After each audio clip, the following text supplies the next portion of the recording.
Sir মুছেছো বাচ্চারা? না sir. মুছো।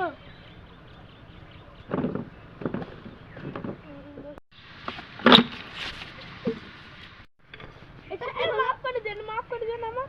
যা এখান থেকে যা। যা।